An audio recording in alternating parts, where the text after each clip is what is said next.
Love you, Linda. Love you. The courthouse the other day in the hallway, you're singing "Oh Happy Day."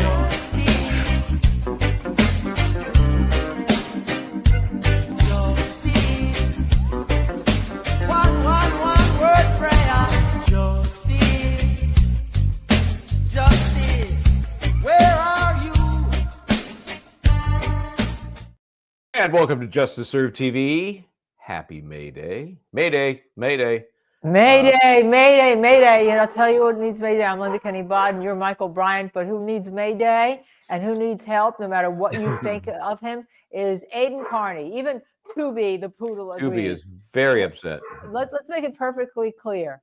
On this last motion to revoke his bail for allegedly indirectly threatening someone, Mr. Tully, Lieutenant Tully, Sergeant, whatever his name is. I don't even care. It could be a god for all I cared. And this is a ridiculous argument. We support Aiden Carney in this. This has scared him. They're trying to take him away. They know they want to take him away from his daughter's first communion. And let me tell you, we support First Amendment speech, and we're going to get a lot of hits on this. People who hate Aiden, Dr. Turtleboy, but I'm throwing my support behind him on this one, Michael Bryant. Yep, no doubt. What you're talking about is yesterday when we were up there and I was in the courtroom, they were having yet another hearing in which they tried to revoke his bail in these witness intimidation claims. It's happened twice now where special prosecutor Cosgrove has told the opposing attorney, Mr. Bradle, and through him, Aiden, just a kind of a show up hearing. We'll get status figured out. And then an hour or so before the hearing, oh, by the way, we're also trying to revoke your bail. So just in case you wanted to know that. And that's what they tried to do yesterday. The judge took it under advisement, which is bizarre. It's not that kind of request normally that you would, let me sit on this for a while. I don't know. I think maybe he was making a bit of a show of things, like just wanted to suggest to the Commonwealth that I'm seriously considering this. And he did say, you're on thin ice. You're on thin ice, Mr. Carney. I just don't know if that's all just bluster or if he's truly considering revoking this guy's bail. But Aiden's a good guy. He's doing his thing. Some may like him, some may not. Big deal. It's the First Amendment. Let him do his thing. And just because he is, in this case, wishing Tully the worst, basically saying, you screwed me, dude. If you get screwed, good for you. That's just karma. And so we do certainly wish Aiden the best. Hope this resolves in the way that it should. I think the judge said 10 to 14 days he was going to rule, although I'm not sure that wasn't on the bigger motion to dismiss, because that's still out there hanging. Right. And I have to understand, this was Aiden's motion that he initially brought to be there in court to try to get discovery. So let's make that clear about that. And let's also make clear, look, we don't wish Tully any harm at all, but we do think it's ridiculous for the Commonwealth to revoke the bail on allegedly a First Amendment when you're talking on your podcast about something and you say something that a lot of us would say if somebody had tried to hurt us, and we believe, but you're not, this whole idea of indirect and this whole idea of telling you at the last minute. I think what the judge is doing is trying to scare Aiden so he calms down, and it's had an effect. Aiden's not doing. How could it not? It has to. No, as much as you want to do your thing, but when you're being bashed over the head, as he has more than once, I think it's been 4 times now they've been trying to revoke, and they were successful once, and he did 60 days. You got to flinch a little bit. As Aiden says, they're the guys with the guns. It's Gestapo-esque, it's military, it's authoritarian, it is wrong, and we hope it ends properly and sooner rather than later. And I hope he gets to see his daughter's first communion on Saturday tomorrow. Yeah. So, okay, let's. What we're going to do today, it's kind of a day to take a breath, right? Like, whew, okay, we had the Jen McCabe Chronicles, which will continue tomorrow morning, but I missed some of the afternoon as well because I was in the Aiden Carney hearing. We thought we'd just kind of review some of that testimony, give you our thoughts on that, and how, at least I think, I don't want to put words in your mouth, the court has been so activist in helping the prosecution, in stepping on the defense, really when there were some very normal questions being asked on cross. It's almost as if she's treating the cross-examining attorney, Alan Jackson, as if he's direct and can't lead and can't. On the other hand, if Mr. Brennan asks the question and fills it with all kinds of facts he wants to support, objection, overruled. I know. You know, It- and it's even sad. if sustained, and I've mentioned this before, even if sustained, you've now programmed the witness. You've now told the witness exactly what you want the witness to say. So now you say, "Isn't it true you took the car over there at 5:24?" Objection. When did you take the car over there? Oh, 5:24. I mean, That it's happened more than once. Isn't it true you saw the car near the flagpole? Objection. Please rephrase. Where did you see the car? yeah. I mean, it's a valid technique. I get it, but it's abused. It's just so abused in this particular scenario. So we're not for that. So what we're going to do is I'm going to pull up some of the video. We'll kind of move through it, give you guys a sense of what some of the high points, or more importantly, the low points might be, and also a very interesting moment or two where Mr. McCabe, I'll remind you, you're still under oath. Thank you. Oh. this is just the beginning. We're not going to get much into this because enough with Hank Brennan. I'll have to claw my eyes out. But remember, the whole middle of the day, clear the courtroom, just the immediate family members and which I believe had something to do with those in the courtroom, family members, being a little too demonstrative, right? And we know that from trial one, jury members, at least one, pointed out that they were seeing, because they faced the jury right there on that front row. And one of the targets, we think, was Paul O'Keefe, the brother of Officer John O'Keefe. So I'll point out a couple of spots here where, let's just say, the seating chart changed. Once before they had that little meeting, and then once after. So let me take us first to this is before the break in the day, and it's where we're talking about the agents. I mean the officers. Remember that moment where everybody in the world knows there was an FBI investigation, Right. Except for But the jury, they But said. yes, in theory, but you can't Theory. say that. You cannot say that dirty word, better known as FBI. So let me get into some of that here. That's it. 133. You can just enjoy this speed reading here, somewhere about here. Let's see. Yes, And Carrie Roberts. correct. I want to stick with that for just a quick second. One of the first calls you made after being contacted by these other law enforcement officers from a different FBI. agency, one of the first calls you made was to Carrie Roberts. Is that right? She was the first one. That's what I'm asking. One of the first two calls you made, your husband, Right. come home, there's law enforcement outside my door, I'm guessing is what you said, correct? I don't remember my exact words now, but I did ask him to come home, correct? And Yes. Carrie Roberts. Okay, yes. You wanted to let Ms. Roberts know that you had been contacted by certain officers from a different agency, correct? I was curious if they had already been to her. That was my next Oh, question. yeah. You also wanted to find out had these law enforcement officers from this different agency contacted her, correct? Yes, because typically if I you just enter asked our yes or no. town, she's. Ms. McCabe, yes or no? Oh, sorry, I was just trying to That's okay. explain. I'm sorry. Is What that the why hell? you contacted her, to find out Of if in course fact she was. they had contacted her before you? Yes or no? Yes, And you also wanted to find out what she told them, if she had been contacted by them, correct? That was your motive in calling her. no, So you just wanted to find out, had she been contacted, but Yes. if she had said yes, you weren't going to say, and what the hell did they say? What did they ask you? well, I can't say what I would have course I answered, can. what I would have asked her, but I know I was calling to see if they had been there. Yes, that was is your correct. that was your intent. I called to ask her if they had been there. Yes, So that was your intent, yes? yes. Okay.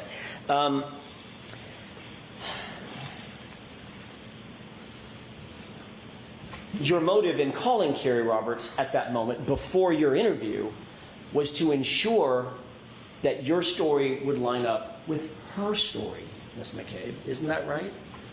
No, that is not. You wanted to find out if she had talked to these particular law enforcement officers and what she had told them, so that your story could somehow align, or it could inform how you responded to questions that they asked you. Isn't that true? That's not true. We both know what happened. We don't have to have a story. There is no story. There's what happened, and that's so, it. So if that's true, Ms. McCabe, you have no reason to call Carrie and ask her if she had been contacted by these law enforcement agents, because it's just the truth, correct? We're going through this whole experience together. We call each other about everything. There would That's be no nothing reason more to than that. So I'm let her sorry. Let her finish her answer. Go ahead, Ms. McCabe, you can finish that. There's nothing more than me calling and saying, hey, did they come to your house? That's what we did when the media showed up, when Miss Reed's private investigator showed up. We just give each other the heads up, hey, somebody's coming. Because we're just like normal moms. We're not used to this. And that's helpful in making sure that the stories she tells are consistent with the stories you tell to different law enforcement agencies, correct? No, we are not telling stories. So let her finish. You said no what? I said, no, we're not telling stories. We don't have to compare. And if in fact what we were telling you was just the truth, there would be no reason for you to inquire about who's contacted her when. There'd be no reason. There's no inquiring. It's like when when the ice cream truck was at the street next door and I'm saying, did the ice cream truck come? It's really that simple. So you asked a question, Not about an ice cream truck. an argumentative question, and she responded in kind. Next Oh, question. can we stop? Can we Oh, stop right brother. there? Yes, I already had my finger poised over the stop button. That is uncalled for. It's outrageous for her to, well, effectively argue the prosecution's point, Right. and then give the witness the floor. There are many times where she just lets her go on, and Alan Jackson will say, objection, Your Honor, this is non-responsive. Let her finish. Let her finish, and she goes on to narrate. As she turns to the jury, total nonsense, non-responsive information. I just thought that was the one point I'd actually marked it. It's you asked an argumentative question and she responded in kind. Well, Yeah. what aren't you supposed to be the judge and supposed to rule on objections and there wasn't any?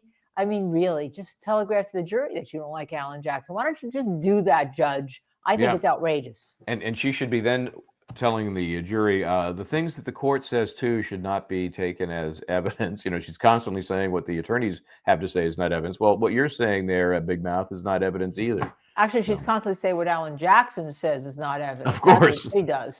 She doesn't do it to Hank Brennan. That's true. So he's now kind of, catching his breath after that. You also testified in your direct examination, staying with Ms. Roberts for just a second, about a timeline that you and Ms. Roberts put together, correct? Yes. That's another example of the two of you talking about your own perceptions and comparing and contrasting those perceptions and putting it down on paper, correct? No, Yes or no? it's a no. Can I explain or no? I'm sure Mr. Brennan will have follow-up questions. That's After a you gave nervous that smile. answer to those law enforcement officers at that separate law enforcement agency,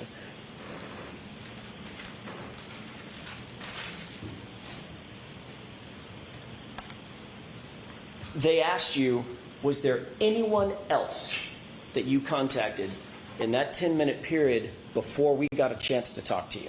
Mm-hmm. And your answer was no, correct? Correct. And that was a lie, correct? It wasn't a lie, no. Was it true? Was it the truth or a lie?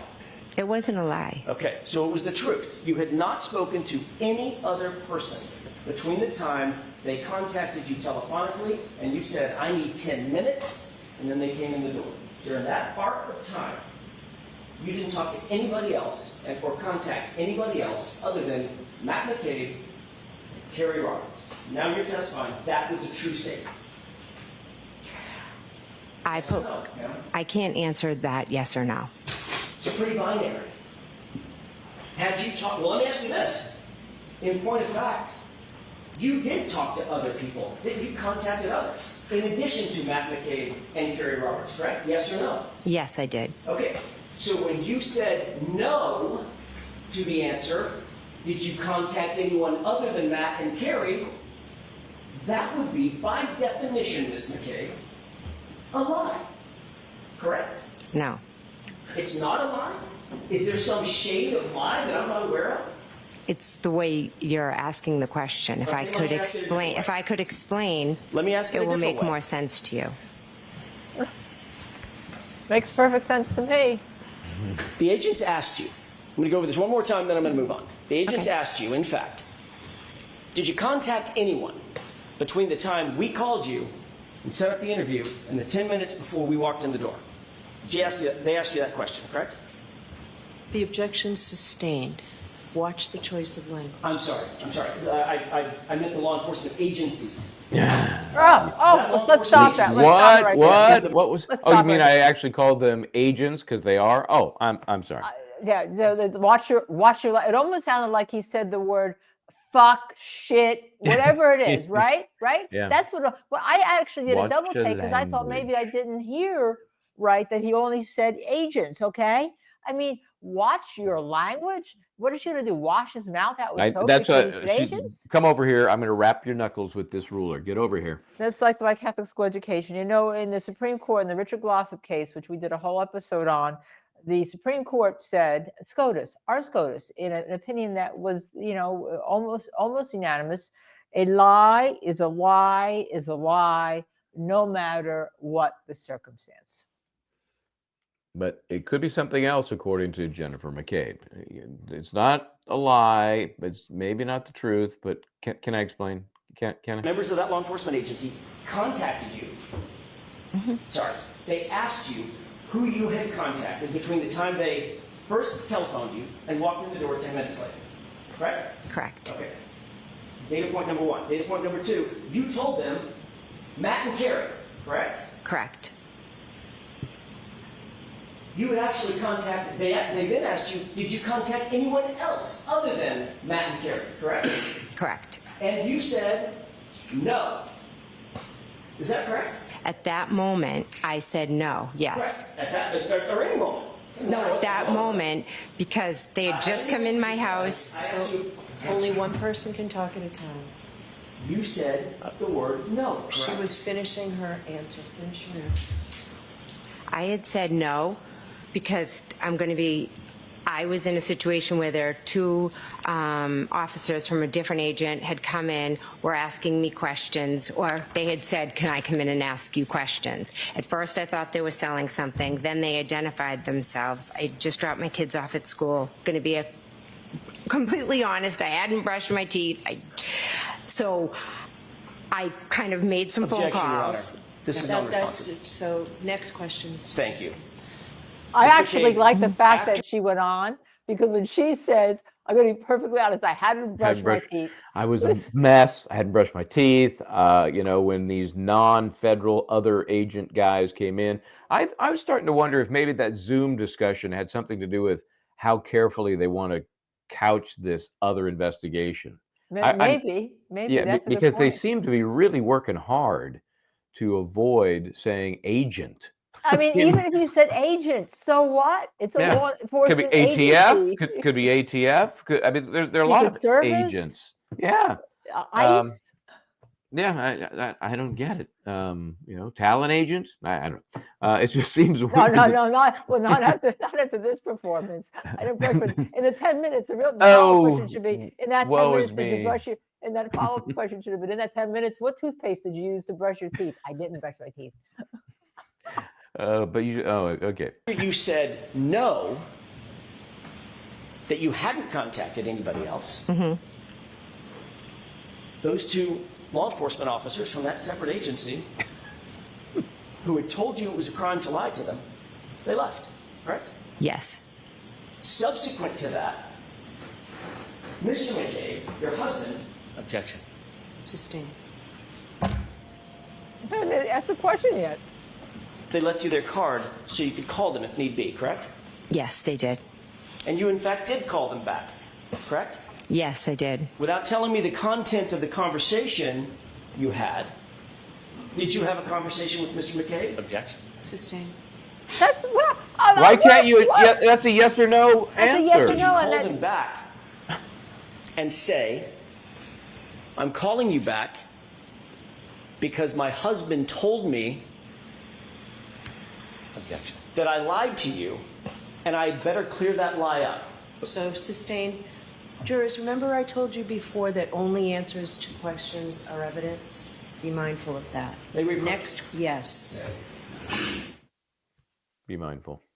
Be mindful. I mean, this is ridiculous. I this mean, is where he that wants- was ridiculous. He wants to talk about it because obviously, and you hear Brennan when he objects.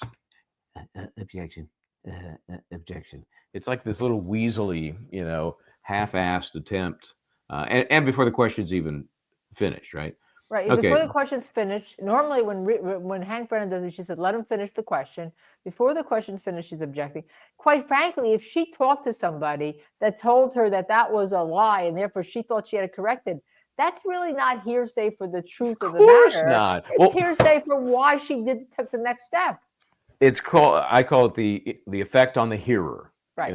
That's what it is. It's not that it's true or false, and the fact that she had a conversation with him, not the content, just whether it happened or not, is nothing. Right. That's a yes or no. Yes, I had the conversation. Okay, we're moving on. No, I didn't have the conversation. Okay, moving on. That's As a not result of that, objectionable in any way. As a result of that conversation, did you call the agents back, or what did you do? What did you call the agents back? Yes. Okay. As a result of that conversation, did you reveal that you had talked to anybody else? Right? You don't need to say what exactly what it was. Yeah. I mean, it's so ridiculous, but I think the jury got it. Don't you think? I like to think so. I like to think people are smart enough to see that this whole gamesmanship and this attempt to just tweak the words a little bit. Jennifer McCabe, not even willing to say, yeah, that was a lie.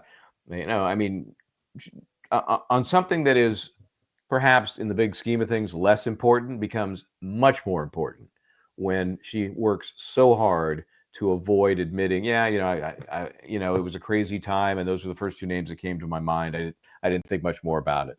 And then, Later, but now we're going to get to the good part, right? As to who else she called. yes, we're going to get the list of. Well, what I think is interesting is how she says it, and I'm letting this roll now because it may work out timing wise, but I'm going to speed it up because some of those sidebars were just ridiculous. She says 4 come to mind right away. Oh, really? They come to mind right away now? Let me show you this. Well, oops, this thing it's a little. Hey, see that picture right there? See that right there? There's Paul. Right. Okay, keep that location in mind. Okay. That's where he's been both trials. Boom, front and center. May I? Yes. Thank you, Your Honor. You ultimately called these officers back, correct? Yes. And you explained to them that you had been untruthful with them, correct? I explained that I had forgotten to mention a couple of people that I had reached out to. You had forgotten. Is that your testimony? Yes. You had forgotten. You remembered Matt and you remembered Carrie, but you had forgotten the others that you had just contacted maybe 30 minutes before. Yes. There were 5 people that you contacted, weren't there? I contacted Matt. Let's go through them. I'm just Yeah. asking yes or no. You know them? I know 4 off the top of my head. Top of my let's head. go through them. Okay. You contacted your husband, correct? Yes. You contacted Carrie Roberts, correct? Yes. You contacted Peggy O'Keefe, correct? Yes. Then, Ms. McCabe, you contacted the district attorney's office, correct? My witness advocate. The district attorney's office. My witness advocate who works Miss- for the district attorney's Thank office. you, Ms. McCabe. Yes. And you also left out that you contacted Brian Albert himself, correct? Yes, my brother-in-law. For some reason, your brother-in-law, who's the 30-year Boston police detective, correct? Yes. And on whose lawn John O'Keefe was found dead or dying. Objection. I'll allow that. Correct? What was Yes. wrong with that question? For some reason, you did not want these officers to know that you had communicated specifically with Brian Albert, the homeowner, just before you talked to them, correct? No, incorrect. There was some reason that was important enough for you to lie about that, even though you had been admonished that it's a crime to lie about that to those officers, correct? Incorrect. I didn't lie to them. I had forgotten who I had called. And all of a sudden you had an epiphany right after they walked out the door? Yes. Matt said, who have you spoken to? Objection. I'm going to allow it. It's out. You're not to go any further. Mr. Chair. Wait a second. Wait. She Ms. opens the McCabe, I want to draw door, your attention. and then Alan Jackson can't go any further. She opens the door with her answer, which is an opening the door. He didn't ask that question. He didn't say that with Matt. He said, you had an epiphany. And she said, well, Matt, Matt talked to me. And then Alan Jackson, for some reason, is barred from going into it. That in itself is wrong. Of course, she's protecting the witness and the prosecution. And there wasn't an objection either from the prosecution. Right. Attention to January 28th. You had gone out drinking with your family at the Waterfall Bar and Grill, correct? I went with my husband and met my sister, yes. And met the other family, correct? The other family members, meaning My niece. Matt McCabe, Nicole, Chris, Julie, Caitlin, correct? Yes. And I think you mentioned Tristan was there as well. Yes. You were later joined by Nick and Karina Kolakithis, is that right? Yes. Ultimately, Brian Higgins showed up, Yes. and Brian Albert showed up. Yes. You previously indicated that Caitlin's boyfriend, Tristan, left early for whatever reason. He had errands to run or had to get to bed early for some reason, is that right? He left before us, yes. So he didn't stay through the shank of the evening. Through the what? The shank of the evening, through the course of the evening. Oh, okay. I made a note of that just to be. I've never heard that phrase. You heard that phrase, the shank of the evening? I've never heard it either. So that I had no problem with her asking because I never heard it. No, I get it. Where's he from originally? Alan Jackson. I don't know, California. I don't know. I mean, it just sounds like. I mean, I'm from California, and I've never heard shank of the evening. I get it. It's the fully throated part of the evening. I get it. Yeah, I never heard fully throated until he used it either. So. Okay. And remember, I spent right? 6 months in Yes. trial Okay. with him. That's right. Well, he's expanding his repertoire. And ultimately, at the Waterfall, John O'Keefe and Miss Reed showed up as well. Yes. You didn't see any tension at all between John O'Keefe and Karen that night, did you? No, I didn't. They appeared to be getting along, Yeah. Yes. sort of a normal couple having a nice evening out together. Yes. Neither John nor Karen Reed appeared drunk or inebriated, out of sorts. No, I wouldn't categorize them as drunk or inebriated. And not. But again, I don't know what the definition of drunk is. Well, that's a fair statement. I'm Yeah. not asking for their BAC, but they didn't appear to be stumbling around, falling all over themselves, and sloppy drunk, correct? No. Out of control, nothing like that. No. Okay. You did see Brian Higgins and Brian Albert at a high top table, sort of together, through the course of that evening, correct? We were all kind of around like a long high top table. And John O'Keefe, and as you look at I'm going to use the perspective of the video that we've seen, that camera angle that we've seen. John O'Keefe and Miss Reed were sort of further off in the corner, closer to the bar rather than to the tables, correct? Along with the Kolakithises and those, and you, as a matter of fact. Yes. At different times, everyone was kind of moving around. I spent the majority of the time that Karen and John were there speaking with Karen. And that was sort of over toward the bar. We weren't in the bar, we were at the table, so it was one side of the table and the other. It wasn't enough. like far away. Right. Kind of, yeah. I'm using the bar sort of as a landmark for I didn't mean you were sidled up to the bar, but just Yeah. sort of as a landmark. You were closer to the bar than, for instance, in the foreground, which would be the high top tables in the foreground, correct? We were just on the other, I'm confused about this. We were just on the other side of the table. Okay. You did see on the opposite side of that high top table, that's where Brian Albert and Brian Higgins were standing, talking, and communicating with each other. Is that right?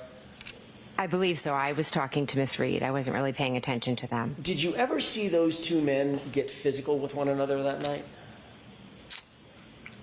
I did not that night. I did not see that. Have you ever seen a full review in all the hours that you've sort of prepped for your testimony, have you been shown that waterfall video from the time you got there until the time you left? Not the full video, but I have seen a good portion of it, yes. Okay. You've certainly seen the portion where Brian Albert and Brian Higgins get up from the table and sort of get physical with one another, correct? I would say more like play fighting, and Nick Kolakidis was a little bit like doing it with them as well. Okay, so the physical part is, all I'm asking is, did they touch each other? Yes. Yeah, I guess. I mean, yeah, I guess, Whoa, yeah. And you described it as play fighting, correct? I mean, I'm not sure if this really landed when I heard this the first trial, because the overall impression from what you Whoa, see. whoa. We're having a little issue here, Michael What Bryan. happened? Just hold What on. happened? What happened? We're having, I don't know. I don't know if you heard that sound coming through.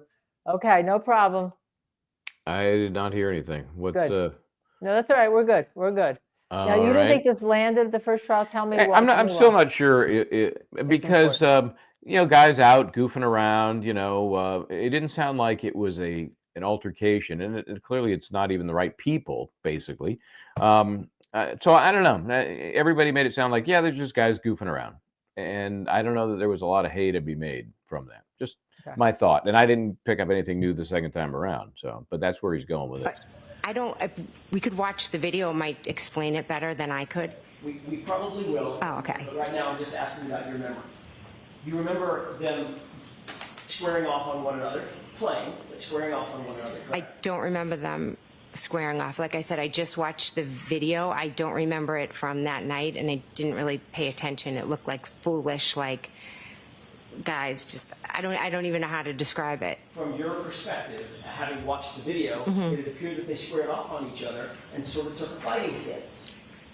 I didn't look at it that in depth, so I could not say that. Did you see them walk up to each other and grapple with one another? Like they didn't notice punching each other. Right. I get that. Were they grappling with one another, like faking punches to each other? I don't know. Almost like sparring a little bit.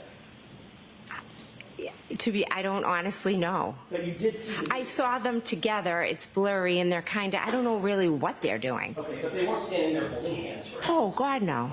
No. They weren't on their phones, right? They were engaging with each other, playfully grabbing at each other. I don't really... Playfully grabbing at each other, play fighting, correct? That's my point. I'd have to watch the video to categorize it as play fighting. You don't have that in your head? I didn't know. It was a quick clip. I wasn't focusing on Brian and Brian. I was just identifying that was myself in the video, and there was Miss Reed, and I believe Miss Reed actually did some play fighting to Matt. There was, in fact, to Matt? Yeah, I feel like she was about like this to Matt at one point, in the video. So let's talk about Brian and Brian Higgins and Brian Albert. Those two men, very large in stature, correct? They're the guys, yeah. Big boys. A lot bigger than me, right? Yeah. They took a fighting stance with each other and started grappling, playing, coming toward each other as if they were engaging in a fake physical altercation, correct? I did not see that. I'm sorry. Okay, so again, I think it may have been more. Obviously, the idea is these guys are just they're physical guys. Maybe they were playing at the bar, but these are guys that are used to fighting and don't mind fighting, and it's just, to me, if it had been Officer John O'Keefe and Brian Higgins and Brian, then I might feel a little more drawn into the story. But to me, it's like it's a reach to suggest that is some sort of foundation for a fight that may have happened that night. Anyway, I want to move ahead now. Let's go to the break. And then we come back, and let's see, at 2:37, which is almost real time, I do believe. Could be 2:27, but it was actually 2:37. She got on the stand at 2:27 for the cross-examination. And I heard her talking about the 227 pages of grand jury testimony. Like, oh my gosh. You can't. It's almost like this karma, right? I know. Okay, so let me see if this shows us what I want to show us real quickly. Okay, so there's Paul, right? Bam, right there, just wiping his eye, right? Right. That's where Paul O'Keefe has been. That's his seat. We're very routine human creatures, and I'm sure the court appreciates. Everybody knows their seat. They sit in their seat. Small courtroom. It's not like there's a lot of room to be moving around anyway. Then they had the big meeting. Okay, so they had the big meeting, and they come back at it was about 45 minutes later. So they come back. Everyone was wondering what was going on, right? Of Clear the course, and courtroom. I tried the best I could to sort it out. Saw them getting on the elevator, off the elevator, going down the hall to a room, checking their facial, tells to see if I Right, could you were there get and much. you actually saw the family coming off the elevator after they went down, right? Yeah, the older folks came off the elevator. Everybody else used the flight of stairs from the second floor down to the first. And my maybe I was reading something into it, but it looked to me like Paul O'Keefe seemed the most annoyed by the whole process. Well, That's how he went into the DA's office with Brennan separately. He had to have a separate trip into the DA's office, so that was Yes, interesting. right, which is also down that same hallway. So there was clearly a discussion with the court, followed up perhaps with a discussion with the DA, because I get the feeling, based on what we've seen from Paul O'Keefe through the course of the first trial and this one, he's not a shy guy about how he feels about what's happening. So for somebody to suggest he needs to put a lid on it probably didn't sit very well. Okay, so now we're coming back from the break. Let's see what shot. Where we're going. We're going up. Maybe the jury's coming in at this point. Let me see if I can fine tune this just a touch. So, Come on.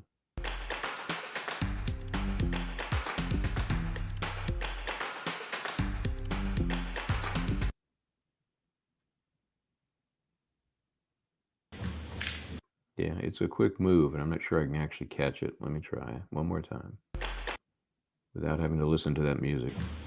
Doggone it.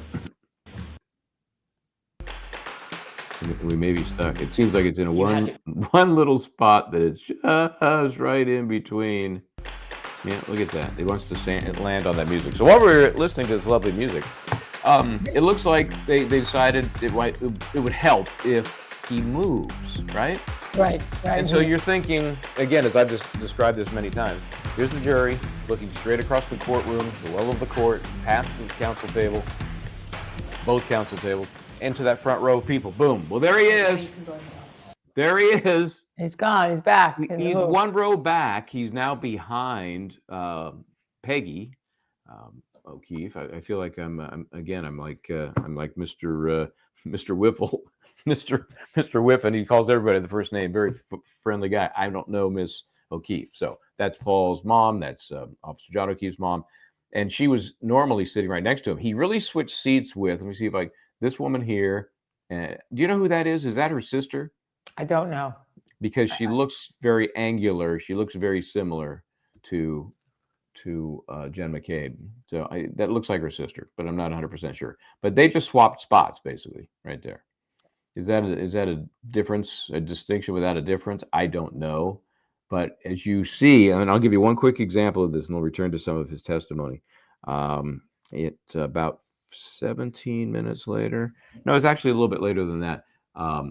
You'll see what the jury, is constantly being bombarded with as it relates to the brother of the victim in this case. And he's that row back, but you'll see he's still, he's very animated, whether it's good, bad, or otherwise. He's just animated. This will come up here just briefly. Then we'll get into the final part of the testimony. Yes. Okay, so they're going to approach. So now we're going to pan over. Watch Paul O'Keefe. He's chatting with somebody. He's commenting. He's not being a shy guy. So maybe that helps that he's not in the front row doing that. I don't know. Also, he's right next to Yannetti and Karen Reed, and they can probably hear if he's making comments. And the question is the family here if they're trying to talk to their client? I mean, it's a really uncomfortable courtroom to be in. Yes, and because it is so intimate. Yes. Right. Yes. Okay. So let's get a chunk of this final repertoire and repartee between these two.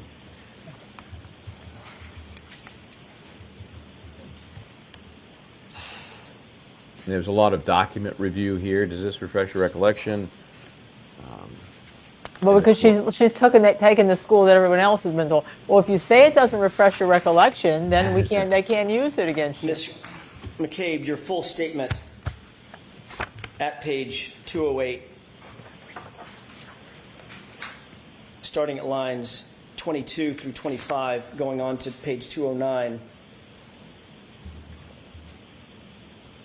down to line 4, was, quote, so there are different, police officers getting statements from us. And at one point, I'm standing with Miss Reed, and she's saying, did I hit him? Could I have hit him? And there was, I believe, an EMT, a female, standing right next to me, listening to her yelling, did I hit him? Could I have hit him? Is he dead? Is he dead? Is he dead? It was pretty nonstop, pretty much nonstop. That was your testimony in front of the grand jurors, correct? Yes, it was. And that was April 26th, 2022, correct? Correct. Not one time. Not one time, Ms. McCabe, did you utter the phrase, I hit him, as it relates to my client in front of that grand jury on April 26th, 2022. Did you? Not once. I'd have to read through the 227 pages to see. As you sit here today, do you remember ever saying to those grand jurors, she said, I hit him, I hit him, I hit him, in front of a female EMT? I've spoken to in a few grand juries. Whether Really? what I said specifically at different ones, I don't recall at this moment, but I do know that morning your client said, I hit him, I hit him, I hit him 3 times, and there was a female EMT there. What's amazing about that is she picked up, because before Alan Jackson gave her the 227 pages when she said she needed to review it, and the judge said, oh no, we're not going to have that. So then later on, she says, knowing that the judge is going to show it, it says, I'd have to review the 227 pages. So the judge basically helped her, because as I have said over and over to our viewers, if you were in federal court and somebody said that, what the federal judge would do would say, okay, we're going to take a break. You're going to look at it, and when you're finished, let us know. Okay? Yeah. Well, and in most other courts, I think it would be that way, but not in this court. Not when that would be a burden for the witness. Proctor, just the same day, right? January 29th. Yes. Trooper Proctor was taking notes Yes. about your conversation? Yes, he was. You reviewed those notes, as a matter of fact, at some point. I didn't review his notes. I think I've seen a report at one point or another. On that very day, January 29th, 2022, when you were asked to recount what happened at the scene, who was doing what and who said what, you never told Trooper Proctor that my client said, I hit him either, did you? Oh, I told him. Yes, I did. He just leave that out of his report? I'm not responsible for his report. No, you're not. But you have read his report. So again, no comments, Mr. Jackson. You have read his report, right? I have seen it before, yes.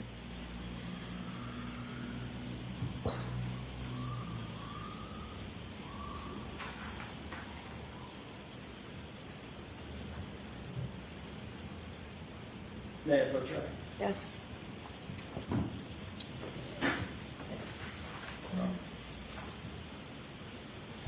Thank you. You looked at that report for another particular this morning. Do you still recognize it? Yes, I do.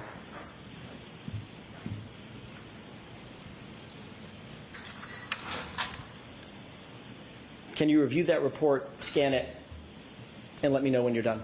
Okay, is there something specific I should be looking for? I don't think you're going to find it, Ms. McCabe. Don't you worry about it. So again, jurors disregard the comments. So it's question answer format only. My question is, do you see What a grump. the phrase, I hit him, as it's attributable to my client in that report? Objection. System. What? Why not? Oh, I'm. I mean, if you're Brennan, you figure I'll just throw out an Do objection you anytime. recall telling Got a Trooper shot. Proctor Right. that my client said, I hit him, I hit him, I hit him? Objection. Do you recall that? Yes, I told him. He was taking notes at the time. He was taking notes, correct? Those notes ended up being memorialized in a formal report.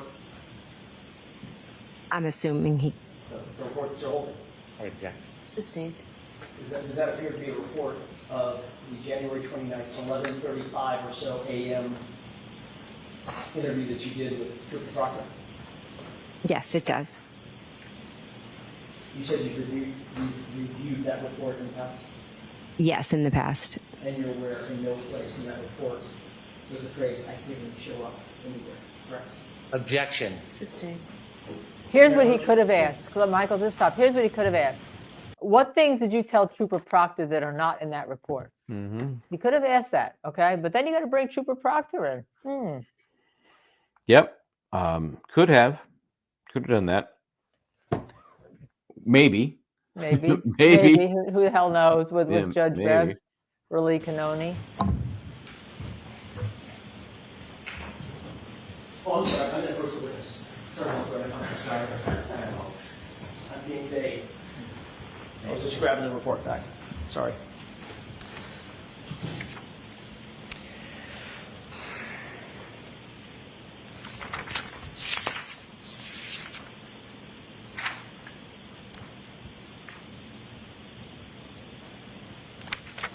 May I have just a moment, Your Honor? Sure.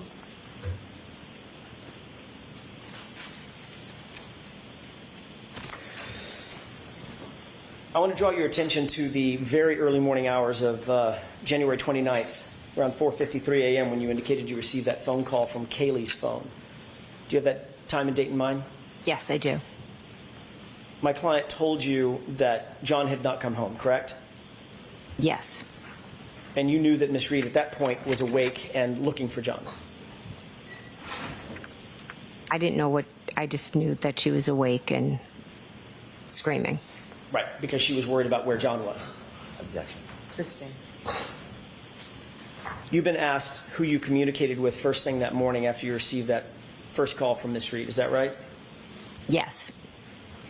You were asked by Trooper Prince in her formal interview. Trooper Prince interviewed you on February 1st, about 3 days after the incident, correct?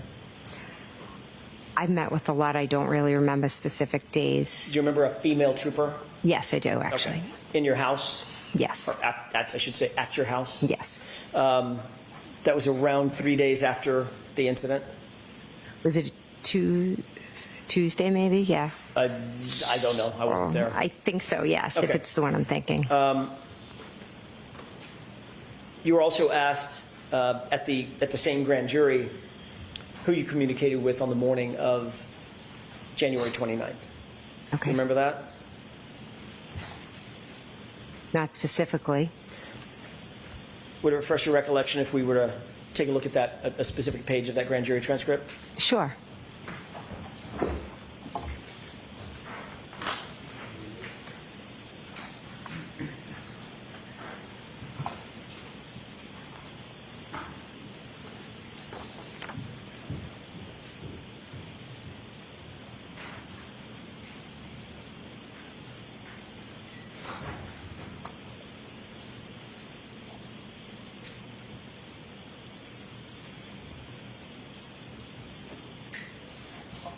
What was interesting to me is during this very end where she just harps on the I did it, and how many times. Do you need a couple of minutes, Mr. Jackson? I do, Your Honor. So, jurors, why don't you stand up and stretch, okay?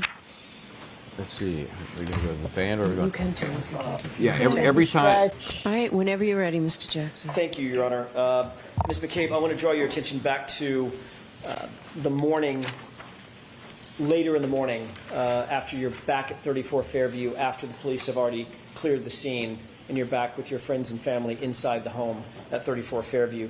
We've already talked about the fact that the witnesses were not sequestered in any way, they were not separated in any way by the police. Is that right? We were just sitting together with friends Right. and family, so yeah, no. Everybody was free, all the friends and family that were in there were free to talk amongst themselves, which you did do, correct? Yes. All right. Everybody had the opportunity to say their piece and to listen to others say their piece as well.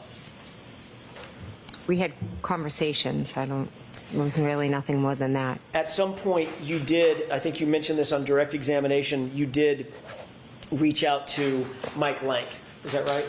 Yes. Remind us who Mike Lank is in your world, in addition to being a Canton police officer, police sergeant, I think he was at the time. Who is he in your world? He was just a local guy that I, knew, was friendly with. And had gone to high school with? No. Was he ahead of you in high school? We weren't in high school at the same time. Got it. He was about 5 years ahead of you, is that right? Yes. Okay. But you had known him, or known of him, from basically childhood or young adulthood. Yeah, just knew him from around town. At some point, you decided that you were going to call Sergeant Lank back to the scene because there was a piece of information that you wanted to provide him again. Sorry, provide him so he needed to come back again. Yes. Ultimately, you called him on his cell phone, right? I did, yes. So you were close enough that you had his cell phone number, he had your cell phone number. No, I didn't have his cell phone number. Where'd you get that number? I asked Julie Albert for that number. So Julie had his cell phone number. Yes, she did. And Julie is Chris's wife? Yes. She was at the location? Yes. When I say the location, 34 Fairview that morning? Yes. As was Chris. He came at some point. I don't know if he was there when I called Officer Lank or not. As was Brian Higgins, correct? Yes, he was. He came back over to the location as well. Yes, he did. As a matter of fact, it was Brian Higgins who suggested that you reach out to Officer Lank. I'm not sure if it was him who suggested it. Someone suggested to you that you reach out to Officer Lank, is that right? As I was sitting there remembering things, I believe, I can't say who did or didn't. So as you were sitting there remembering things, you weren't just remembering things, you were remembering things and then telling others things that you remembered. Oh, absolutely. So yes. Others were absorbing whatever information you were providing to them and vice versa. No one was really providing me any information because they didn't know what happened. Sorry, go ahead. Okay, I'm sorry. I was just sitting there trying to recount what had transpired since I got that 4:53 phone call. And one of the things that you decided you wanted to tell Sergeant Lank was a statement by my client. Yes. So you call Sergeant Lank on his cell phone, and you're able to get a hold of him, correct? Yes. Whatever he's doing, I'm guessing he was busy at the time. I don't know what he was doing. He was the first responder on a death of a police officer case that was just hours old. So he had to have been busy. I would assume. I, again, don't know what he was doing. But in fact, after you got your phone call, you dropped everything and headed back to 34 Fairview, correct? Yes. Assisting. Did he come back to 34 Fairview quickly? He was there fairly quickly, yes, I would say. At your request? Yes, I called him and asked him to come back. Because you told him that you had information that was important enough that he needed to get over there so you could tell him in person what this new information was. I called him and told him that I was remembering things and asked if he could come back. And he didn't just say, just tell me what it is over the phone. He literally said, okay, I'm going to get in my car, drive in a blizzard. It was still a blizzard, right? Yes, it was. I'm going to get all my gear on, drive in a blizzard back over to 34 Fairview, get out of my cruiser, come into the house, and get ready for this new information that you're going to give me. Correct? He did not say all that, no. No, that's what he did. I have no idea what he did. I called him and then he came. Well, he didn't walk over. I mean, he came over in his car, right? I would assume so, yes. Right. So he had to get his car, drive over in a blizzard, get out of the car, walk through the blizzard, go in the front door, and get ready for this new meeting that he's going to have with you, correct? Yes, that seems like steps one would take.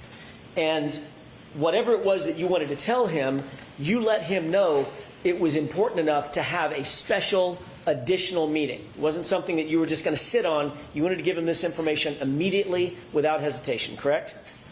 He said if I remembered anything to give him a call, so I did. So when he came back over, he obviously had a notepad and a pen in his hand, correct? I believe he was taking notes. And you told him, you testified this morning that what you told him was Karen Reed said, I hit him, I hit him, I hit him, right? Correct. But when he wrote this report, you said She said, I hope I didn't hit him. Correct? I don't have his report in front of me.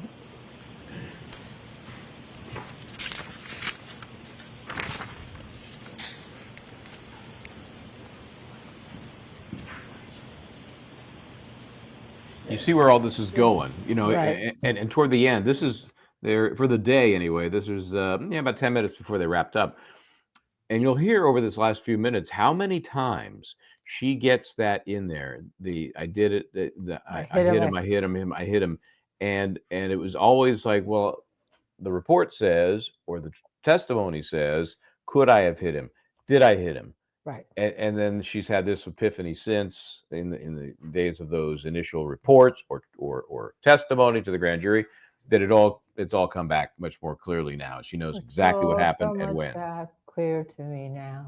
It's all coming back to me now. I don't think that'll get us a copyright strike. Yeah, okay. What song is that?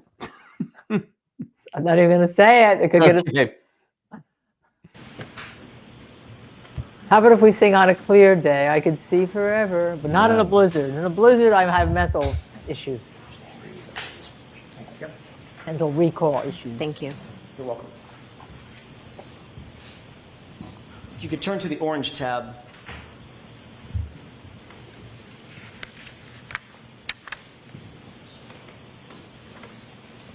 Do you see that? I do, yes. Okay, and you've had a chance to read it? Just the highlighted Okay. part. May I approach? Yes. Thank you.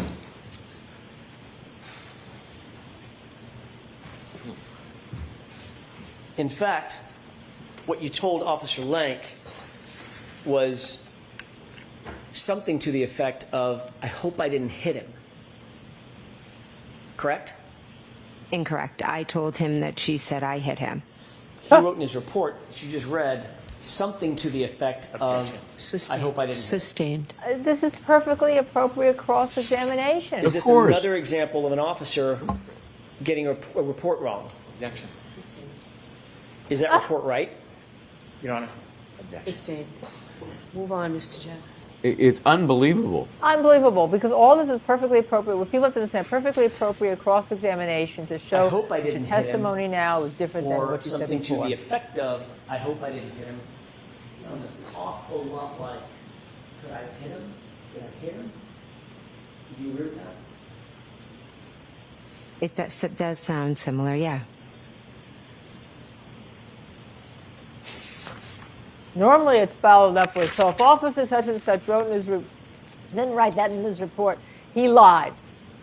That's normally what you follow up, and then they'll say, yes, it's untruth. You testified yesterday that during that first phone call, that first phone conversation with Ms. Reed at 4:53 a.m., she told you, according to your testimony, that in that phone call, in that very first phone call, Ms. Reed said she had gotten into a fight,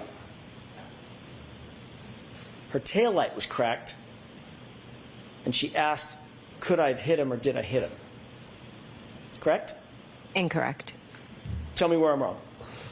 The first phone call, she had said we got into a fight and he didn't come home and I left him at the waterfall. In the second phone call, once I told her that I saw her outside of my sister's house on Fairview, that is when she said, could she have hit him, and talked about her taillight. Okay, I got a question about that, and I'm going to do some research to find out. I could swear on direct examination, because it kind of caught my attention, on direct examination, when she was talking about getting that first phone call, she was told, and again, this was at 4:53, before Karen Reed left Officer John O'Keefe's home, before she bumped into his car to cause some damage to that taillight. She tells Tubi, she tells... I may have to close the door because Tubi is very vociferous right now about. He is in the not middle of happy our about filming. the whole I did it thing. Yeah, he's not. I He's hit him. He's That's definitely not happy. outrageous. So I think she says at that time in that call that she says, I cracked my taillight. Now, obviously, that ain't right. No matter how you go through the details of that night, there's no way Karen Reed would have told her I cracked my taillight prior to bumping into Officer John O'Keefe's car. Absolutely right. Correct. So I'm going to go back and look for that little nugget and bring that up the next day or so, because I'm confident that's what I heard. And to me, it just says, well, you're off script. You Right. got that little tidbit out of the way. And that's why I think Alan Jackson here says in that first phone call, you were told this, this, and this. No, that's wrong. I was told I had a fight. I dropped him at the waterfall bar, and that was it. And that's part of it. Also, did you see in the cross-examination when he's going through where you're in the room and you're all talking together, your family, right? That's why before you're interviewed, that's why he wanted a police procedures expert to show that that's an improper way. Of If course. you found that everybody has already talked about their story and discussed with them, that's an improper way to conduct an investigation. That's why he wanted a police procedures expert, which Judge Beverly did not allow him to have, which I think is error in and of itself. Yep. No, I mean, that was a big denial when that, I mean, it was huge. Why would she be preventing anybody, in any case, really, from challenging the investigation? Right. It's just fundamental. But she is. She's preventing. I mean, yeah. there's some basic cross-examination here, whether the jury gets that the reports don't say what she says they do and the significance of that. That's the problem. I mean, because if she says the reports don't say it, and then he can pan her home. So who's telling the truth? The police officer. You pound the significance, and the judge didn't let that happen. Yeah, and anytime on questioning without an expert, he gets into that, it's shut down. Right. So 2 hours after Ms. Reed found John O'Keefe and began giving him CPR, you were interviewed by Sergeant Sean Good, correct? Objection. Ask What's the wrong with that question, question? Mr. Jackson. 2 hours after Ms. Reed found Mr. O'Keefe, about 2 hours later, say 8 o'clock, 8:30 in the morning, after the scene was cleared, you were interviewed by Sean Good, were you not? Objection. Sustained. I'm sorry. I'm What- not what- lost. That's I'm at a just loss. a yes or no. Right. So were you, you were interviewed by, that's a yes or no. And you don't frame it into the form of a question. You put it into the form of, that's what happened. And she says yes or no. I mean, I don't understand. I don't either. I don't either. Neither does Tubi, the poodle. Even the poodle doesn't understand. Yes.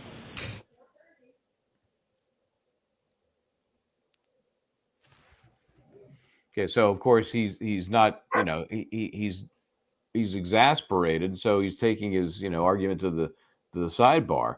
Right. And there's Paul O'Keefe. And he has to preserve the record, okay? Yeah. To take it to sidebar. And that's a huge one. That is a dead bang loser on appeal. Now, ultimately, a court could determine that in and of itself is harmless error. I get that, but you got to keep piling these things on. Right. And this one is just not even a close call. So I don't understand why she handcuffs herself that way. I mean, you're just giving the appellate court something to say, you got so wrong. What else did you screw up? You know what it is? Because she knows that whatever she said to this officer is going to help the defense. So she's stopping it right at the get-go that you can't even talk about your interview with him. That's what's going on. Yeah. Yep. Let's see if I can help them get back into action here as they wrap up. Sean Good interviewed you, correct? I don't remember a formal interview with Sean Good. Do you remember talking to him? So he When won he that. arrived He won at that the scene, objection. I do remember briefly talking to him after all three of us gave John CPR. And he asked you certain questions about what you'd seen, what you'd heard, what had happened, correct? I have to tell you that I remember seeing him there and I remember talking to him, but I do not remember specifics of any conversation or any questions that he asked me. Let's stop it right here, Michael, I'm for a sorry, do you second. remember him asking you Hold on about a any second. initial? Yep. So she knows. So Alan Jackson won that objection. She knows now that this is not good for her testimony. So she's trying to head him off at the pass. I'm just going to tell you right now. I don't remember seeing. I don't remember anything. It's a stressful moment. Yeah, I'm traumatized. Yes. That's what she's Yes. trying to do. Yeah, and she's trying to avoid kind of saying something that is really going to hurt her testimony by just being, just frazzled about the whole thing. I don't know. Interviewed by so many people, so many places. I can't remember a male, female, animal. I can't remember. Tubi, the poodle. Tubi was pressing for an answer. Calls you had, and you telling him about that 4:53 call and the early morning calls thereafter, the initial calls before you met up with Miss Reed. I don't recall. Did you tell Sergeant Good? By the way, he was a sergeant at the time. Sean Good was a sergeant, not an officer. I'm not sure. Okay. By the way, you knew Sergeant Good, did you not? I didn't know him. I knew of him, Listen like to I this. knew his name, but that was it. How'd you know of him before that day? Because his sister is a year or two younger than me, and I knew she had a brother that was younger, that was a Canton cop, just through the town, but I didn't know him. Okay, friendly but not friends. I wouldn't even say I was friendly with him. Okay.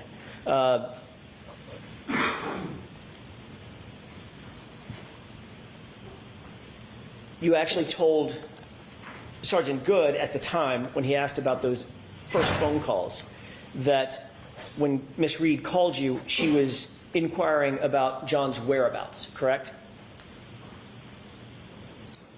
Again, I don't recall my conversations with Sean Good. You certainly never mentioned to Sergeant Good the incessant screaming and hysteria that you've described here in court. Objection. Sustained. Did you ever mention anything about an argument or a fight to Sean Good? Objection. Sustained, Mr. Jackson. She said she What? didn't remember. Next question. What? I have to go through the series of machinations. I don't know what she remembers and doesn't remember. Next question, Mr. Jackson. Did you mention anything about a cracked taillight to Sergeant Good? Objection. Sustained. Do you have no memory at all about what you talked about? What in the world is objectionable about that? Nothing. Nothing. She's trying to find out what she told And him. it's cross-examination. Right. It's so he can say, "Did you say this about the taillight, about the car, about the dog?" I mean, it's unbelievable. To Sergeant Good so about it? outrageous. There were many officers there, Right. and like I said, I know I talked to Sergeant Good, but I do not remember the specifics of my conversation during that chaotic scene. Okay. I'm sorry. Let me ask Here you a we different go. question. During that There were chaotic many officers scene. there, and many officers were asking you questions, correct? Correct. Did you ask, did you tell any officer while at the scene that during those first few phone calls, first couple of phone calls with Miss Reed, that there was incessant screaming and hysteria? Again, there were many officers asking me questions. Most of them were regarding who John was, if he had medical issues or concerns, things like that. Right. It was a chaotic scene. I don't remember any specific questions about phone calls. I apologize. But you did tell at least one officer about the initial phone call that you received indicating that John may be missing, correct? I possibly said I got a phone call and that's why I'm here. We all came out to look for him. I apologize for not remembering specifics. Did you tell any officer at the scene anything about an argument or fighting that Miss Reed said occurred on that first couple of phone calls? Again, the conversations were very brief and they were with a lot of different officers. There wasn't yes or no? in-depth conversations. Yes or no? Let her answer the question. Oh, she's giving. Do you she's recall? Giving, That is a yes or no question. Do you Yep. recall telling any War and officer peace. about a conversation in the initial couple of phone calls that you had with Miss Reed about fighting or being in an argument? Do you recall that? I cannot answer yes or no. Well, you either do or you don't. If you don't, I said say there you was don't. many different conversations. I am not sure. So you don't recall. I'm not sure on specific conversations about that. I apologize. Is there a reason why you're not telling us that you simply don't recall making that statement? Sustained. Do you recall telling any officer about a cracked taillight that came up in one of those first two phone calls? At the scene, At the scene. again, I think all the conversations were about what was happening in the present time. And literally, this was a couple of hours after this incident, correct? When everything was freshest in your mind. These conversations were at the scene when Miss Reed was running around screaming. Were you also interviewed by Officer Mullaney? Again, there were many officers there that I spoke to. Ms. McCabe, do you understand my question? Did you understand the last question I asked you? If I spoke to an officer, Mulaney? Correct. Again, I could have. I am not sure. I don't remember every officer. It was a chaotic scene. I had just found my friend on the ground. So the answer is, I don't remember. Correct? I don't remember speaking to him. No, sorry.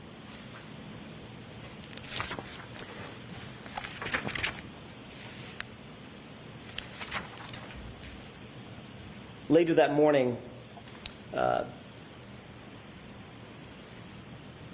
you did have a conversation with Officer Lank that you actually do remember, correct? Yes, correct.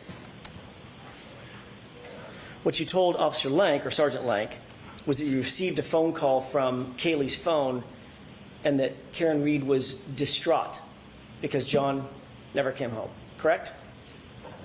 I told him she was, I don't remember the exact words, but I told him something like she was hysterical and screaming and said John never came home. You never mentioned that she said anything about a fight during that initial phone call, correct? Again, I'm not sure what exactly was said during that initial phone call. You never mentioned that she said something about a cracked taillight in that initial phone call or those two phone calls, correct? Are these phone calls with who? Who are these phone calls? Who am I speaking to The at this initial point? phone calls that you had with Miss Reed, Yes. you never mentioned to Officer Lank or Sergeant Lank that Miss Reed mentioned anything about a fight or an argument, correct? I don't remember. You never mentioned anything about having Miss Reed saying anything about a cracked taillight in one of those two initial phone calls, correct? Again, I don't remember all the things that I told Officer Lank. And you certainly never mentioned that Miss Reed said anything about could I have hit him in either of those initial phone calls, correct? Again, I don't remember my specific conversation with Officer Lank. So you don't remember the conversation that you had with Officer Lank when it was the clear light of day. You had a chance to take a beat and a breath, catch your breath, because it's now 11:30, 11 o'clock in the morning. You don't remember anything about that conversation. But according to your testimony, you remember in detail what my client said, waking you out of a dead sleep. Correct? So I didn't speak to him at 11:30. It was earlier in the morning when Well, he we've came got back such a to good memory Fairview. there, don't we? Whatever. What a memory Okay. there we have. It's too bad she could derail him just a touch because he was off on the time when that second interview took place. He said 11:30. It was really 9:30. So she was able to throw that out there to kind of distract him and keep his momentum from making her look even worse. But he keeps at her. Whatever. It wasn't the same chaos as my client screaming into the phone that John never came home, waking you out of a dead sleep, correct? Correct. But when you recounted that conversation or those conversations to Sergeant Lank, you didn't say a thing about Miss Reed saying that there had been an argument, did you? I'm saying I don't remember the specifics of my conversation with Officer Lank. I'm also saying that I was woken up out of a dead sleep. Karen showed up at my house screaming. I went out to help her look for John. And then we found one of my closest friends on the front lawn. And she was saying crazy things and acting crazy and Ms. McCabe, acting that's not my erratic. question. And so every Ms. McCabe, police that is officer not that my I question. spoke to, Let her finish. every police her finish. officer that Let I her finish. spoke Let her to, finish her I War tried and to Peace answer novel. their questions the best I could. It took me hours Nice and in some monologue. cases days to remember all the things that Miss Reed had said. My mind, I was in a state of shock. But the minute I remembered, she said, I hit him, I hit him, I hit him. I called Officer Lank. And your memory's getting better even as we sit here today, correct? There are certain things I will never forget, Mr. Jackson. Including the fact that you never, ever, ever said, she said the words I hit him to a grand jury when you were asked about it 3 months after the incident. Correct? She said, I hit him, I hit him, I hit You him. never told that to the grand jury, did you? I don't remember specifically that every grand jury and everything I said, but I can tell you with Every grand 100% jury. accuracy, she screamed, I hit him, I hit him, I hit him. Michael Bryant, does that tell you she testified before? Does that tell you she testified before the federal grand jury? Well, and it could be others too. She could have testified in the grand jury for the Aiden Carney stuff too. That's true. Every Yeah. grand jury. It's tough to keep them straight. Okay, so this is this big crescendo where she is working very hard to get in. I hit him, I hit him, I hit him as many times as possible. I haven't counted, but over the last 2 minutes, she probably says it 15 times. I don't recall if I You were did. there to get the truth, correct? The truth is, she said, I hit him, I hit him, I hit him. You were asked that specific question at the grand jury. What did she say at the scene in front of the female EMT? And you know what your answer was? You do, because you just read it. I wasn't asked what she was said What at the was the scene. answer to that question? I'm objecting.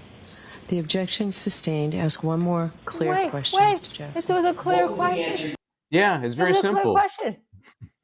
You're not saying now what you said to the grand jury. That's it. I don't know. I don't remember. But she has one more opportunity to get in the dig. You gave in answer to the question about what was said by Miss Reed to the EMT, the female EMT at the scene. What did you say she said?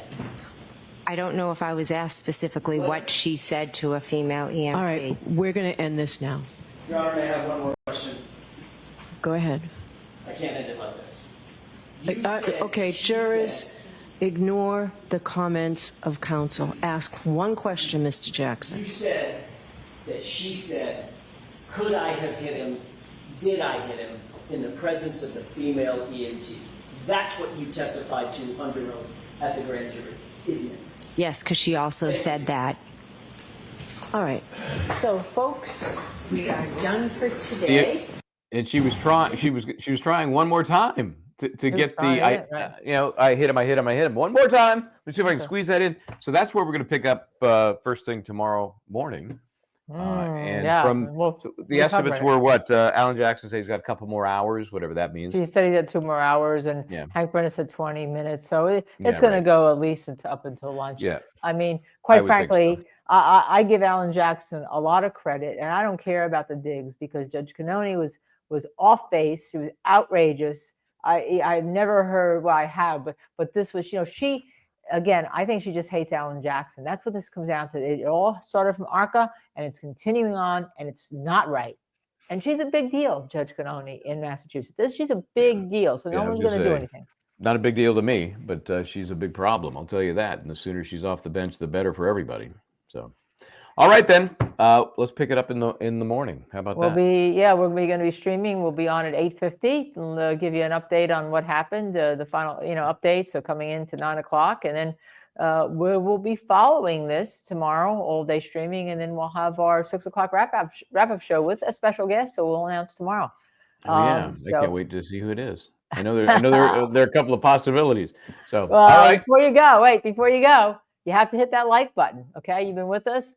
Hit the like button. I should have said it all the way through. I'm supposed to say it all the way through, and I keep If you forgetting. could say hit the like button as often as Jim McCabe says, I hit him, I hit him, I hit him, we'd be golden. If I hit the like button, hit the subscribe button, hit the share button, and the notify all. It's free. You don't have to pay anything. But if you want to pay anything, you can also become a member, and you can shop our Justice Serve TV merchandise. I don't have my tumbler or mug with me right now, but maybe tomorrow I'll wear my yoga pants, my great yoga All pants. right. I ordered more stuff. I'm like the biggest customer. I know. You definitely are. You definitely are. All right, then. Well, in the meantime, I'm Michael Bryant. Try to do the right thing.